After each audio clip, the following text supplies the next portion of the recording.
नर्मदे हर। कल रात्रि विश्राम, आज रात्रि विश्राम यहाँ हुआ था मैया के किनारे,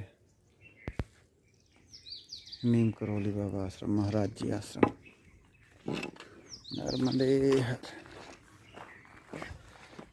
हमसे में यहाँ नर्मदे हर।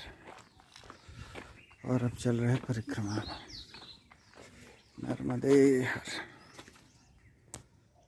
नर्मदे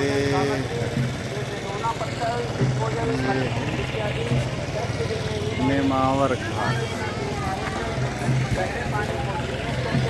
आज खिचड़ी के दिन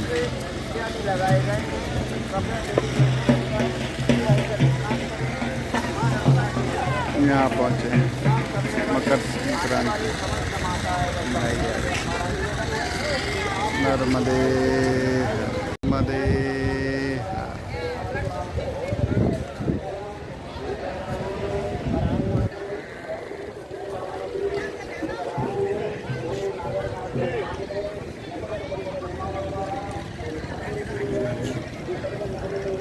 नेमावर घाट। और उधर पुल बन रहा है कि बह गया है। नर्मदे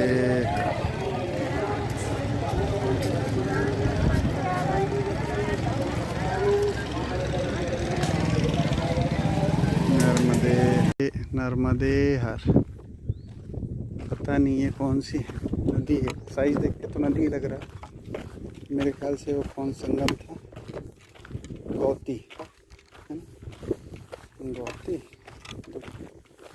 देख के बताऊंगा भाई कौन सा संगम था। ये आगे जाके वही संगम होगा। नेमावर से आगे निकले हैं, 1 या 2 किलोमीटर होगा।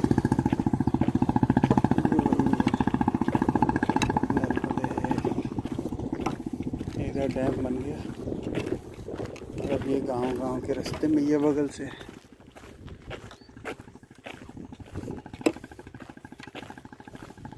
चल रहे हैं। नर्मदे हर।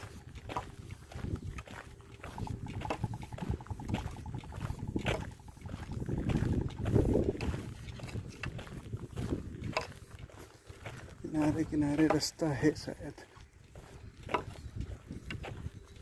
पता नहीं चला। नर्मदे हर।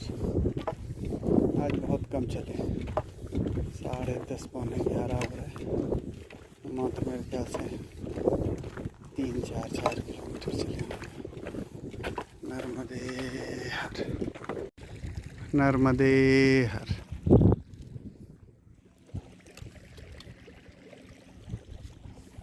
नर्मदे हर। अभी कुंड गांव से आगे जो एक गांव पड़ता है, अभी नाम नहीं याद आ रहा यार, उसको जैसे ही पार करते हो तो आपको मैया के जस्ट किनारे से चलने का मौका मिलता है। नर्मदे हर। बहुत दिनों बाद इस तरह चलने को मिला है। नर्मदे हर। आनंद आ गया ऐसे चलने में। बस इसमें एक ही वो रहती है, ये आप आगे देखो, एक भी पेड़ नहीं मिलता। पर चूँकि थोड़ी ठंडी है, हाँ धूप कड़ी है, क्योंकि 12:30 करीब बज रहे होंगे। पर अच्छा है, मैया है, इधर खेत हैं और वो नाला था, क्या था, या कोई नदी थी, संगम।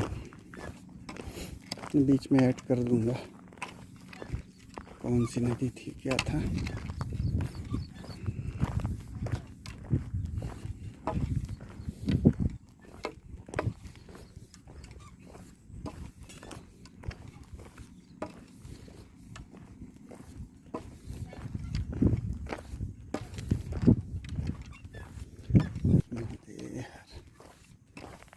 चलो देखते हैं कहाँ तक जाने को मिलेगा ये के किनारे। आज इच्छा हो रही थी। जब उस पुल में चढ़े थे कि शायद किनारे से मिले, मैंने पूरी कर दी। चलो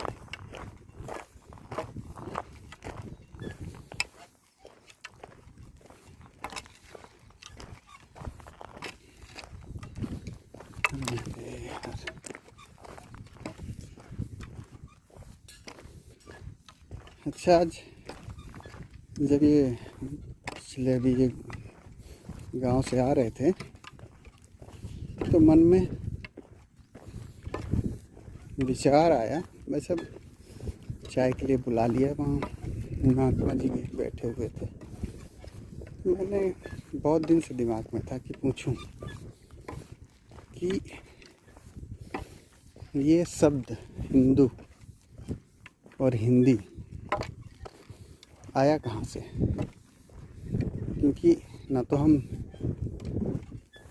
हमारी मातृभाषा मतलब आप आज चूँकि बोल रहे हैं तो ये हिंदी है, पर हम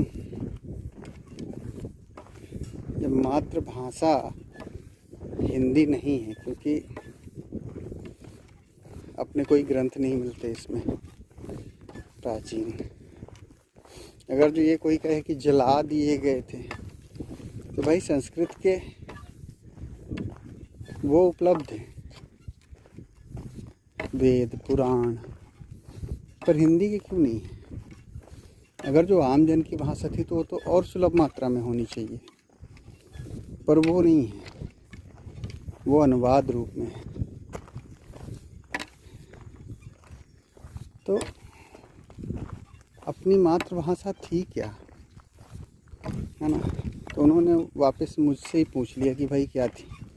अच्छा, मेरे को भी नहीं पता, क्योंकि कहते हैं जो अशोक स्तंभ में, अशोक स्तंभ में ना शायद, उसको जो डिकोड किया गया है थोड़ा बहुत,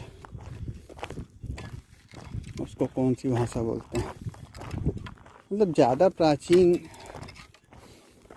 अवशेष मेरे ख्याल से तो मिले नहीं, और जो मिले हुए होंगे वो तोड़ दिए गए, बचे नहीं। तो हमारी प्राचीन ओरिजिनल भाषा थी क्या? क्योंकि जो संस्कृत थी ये तो देव भाषा थी, लिखा हुआ भी है आदमी, मतलब जो श्रुति में सुनता आ रहा है, श्रुति में सुनता आ रहा है, इसका मतलब ये है कि ये चीज़ रही होगी ऐसा। क्योंकि जो प्राचीन विद्वान हुआ करते थे, ऋषि मुनि, देवताओं की भाषा, वो कहते हैं संस्कृत थी। तो ये चीज़ तो मैं मानता हूँ, क्योंकि अपने बहुत प्राचीन पुराण है ना, पुराण मतलब पुराना, तो ये चीज़ें हैं, श्रुतियाँ हैं, मतलब सुनी हुई, क्योंकि जो जल गई तो वो उस आधार पे बची हुई थी। ठीक है ये सब, लेकिन अपनी प्राचीन भाषा है क्या? और ये शब्द हिंदू आया कहाँ से? ये सबका सोचा चाहिए, और यह विचार बहुत दिन से है हमारे दिमाग में। शुरू करें तो तब हो रहा, अब हो सकता कहूँ बीच में बोले हो, लेकिन हम फिर वह चीज़ उठी। ऐसे हम कहन उल्लेखित कर दी कि यह चीज़ दिमाग में बार बार आ रही है कि हाँ पंचन के भाषा रही का है। चूँकि ठीक है क्षेत्रीय आधार पर बटी हुई होगी, पर लगभग मिलती भाषा तो होगी। और सबसे बड़ी चीज़ है, अपनी भाषा में और साउथ की भाषा में इतना अंतर क्यों है? मतलब जो अपनी ओरिजिनल भाषा थी, क्योंकि साउथ में अटैक नहीं हुआ उतनी बड़ी मात्रा में, उन्होंने अपने को बचा के रखा। और मध्य प्रदेश का कुछ हिस्सा वो भी बच के रहा। वहाँ भी आक्रांता आई नहीं, क्योंकि था ही नहीं कुछ। तो उन जंगलों में लोग क्या करने आते हैं, ना वो ट्रेड रूट, ना कोई वो। तो यहाँ से ये चीज़ मिल सकती है, लेकिन जब यहाँ के पुरातन को खंगाला जाए तब अवशेष जो हैं अपने पास। क्योंकि अपने यहाँ हालत ये है कि मांडू गया था, जो रेवा कुंड, जिसके लिए परिक्रमावासी चढ़ाई तो ठीक है, उस डेंजरस उतराई को भी निगलेक्ट करके आते हैं दर्शन करने, वहाँ स्नान करने रेवा कुंड के। वो रेवा कुंड तो कुछ दिन बाद ख़त्म हो जाएगा, क्योंकि उसकी ईंटें सब वो हो गई, और मकबरे सभी, हो सकता है किला ही बचाओ, किला गया नहीं मैं, वो मेंटेन है। पर जिसके कारण मांडू का इतना अस्तित्व है, अस्तित्व क्यों है इतना? क्योंकि वहाँ रेवा कुंड है। वो ख़त्म कर रहे हैं लोग, और सरकार का भी कोई ध्यान नहीं है कि क्या है क्या नहीं है। तो अगर जो सरकार ध्यान दे कि बेसिकली, मतलब आप फॉरेन की मूवी देखिए, तो उनके जो पिछले पीरियड्स की, पिछले समय की जो स्मृति शेष है, उस पे मूवी उन्होंने बना रखी है। लेकिन जो हमारा इतना भरा पूरा है, उस पे मूवी नहीं है। क्यों? और हम गर्व कहाँ से करें? हम बोलते हैं गर्व से बोलो हम हिंदू हैं। भाई गर्व से बोलो हम सनातनी हैं। हिंदू हिंदी इसको खोजो, ये कैसे आई, क्या है इसके उसमें। लो बस इतना ही शब्द था, अब फिर ऊपर से चढ़ जाएंगे। पर चलो बहुत है सुकून, क्योंकि जहाँ से चलते हैं ना वहाँ से मैया दिखती रहती हैं। कुछ अंतराल में 100 मीटर 200 मीटर में मैया के दर्शन होते रहते हैं। और भाई एक चीज़ है, इतनी गरीबी है तो भूमि का जितना ज़्यादा से ज़्यादा उपयोग कर सको तो करो। ठीक है, ये लोग करते हैं खेती है, लागत लगाते हैं, तो उसको बचाने का भी उनको अधिकार होना चाहिए। ये लोग जो चिल्लाते हैं ना कि बाउंड्री और ये और वो, तो नहीं, वो ठीक करते हैं, क्योंकि जानवर बहुत नुकसान करते हैं। मैं किसान हूँ, मेरे को पता है। चलो फिर से शायद ऊपर से रास्ता मिल जाएगा। अब नर्मदे हर एक बार इस स्तर से फिर से देख लिया जाए नर्मदे हर, बाकी की बात फिर करेंगे।